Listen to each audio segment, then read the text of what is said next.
I'm Edie Lush, and I'm here in the Hub Culture Pavilion in Davos, day 5 of our interviews. Thanks so much for coming along.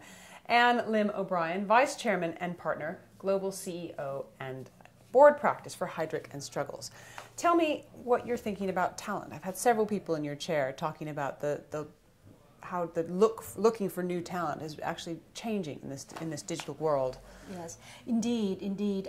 With the current economy and people being just 24/7 always on in the digital space, it will be the rise of the virtual leader, I suspect, as technology allows us to work from anywhere and at any time, and as the world gets more and more global in terms of its business reach, I predict that the virtual leader will become one of high demand, and with all the implications of what it means in terms of managing a virtual team, basically. So I would say from a talent standpoint, from a leadership standpoint, the virtual leader is going to be on the rise. And I think companies are coping with how do you manage that? How do you manage an always-on executive, the exhausting? So that is interesting. So how social do you think a good CEO should be? How social? Well, how much involved in social media, for example? Well, a CEO needs to understand the differences, in terms of where that applies to their business. At the core of it, I think that businesses will always remain the same in terms of understanding what their mission, vision is, and how to make a dollar. However, I think in terms of how to make the dollar, I think the how there is going to come even more visible in terms of how to connect with the consumer, how to connect with its customers, how to do that in the digital space.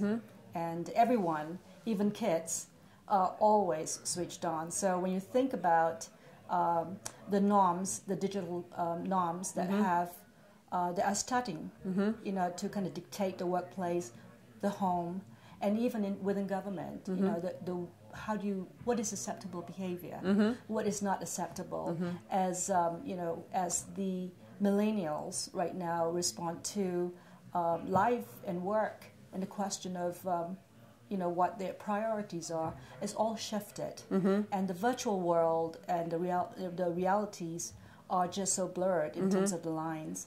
It really empowers the individual to do so much more than before. Really interesting. So speaking of digital and leaders, I know that you guys and the WEF are involved with the World Economic Forum on the YGL program. I've had quite a few friends coming in who are in YGLs in your chair. Tell me what you're doing. With WEF, we have collaborated with Professor Klaus in several ways. What Heidrick and Struggles has done is we've helped him identify and recruit leaders for the foundation as well as the forum. And what we've also done is on the YGL, as you asked, we have really partnered and collaborated with the WEF to identify and in the nomination process who these YGLs, where to source it from, to help them think through the criteria, to help them assess the right ones. And it's such a vibrant part of the WEF program that it's such a pleasure to do that. So it's been truly a significant source of pride to be able to be more than just a member or participant of the WEF. And our collaboration with Dr. Klaus I think is more than 6 years old. Fantastic. Anne, thanks so much for coming along Thank you, to Edie. Hub Culture, and I'm Edie Lush. Thank you.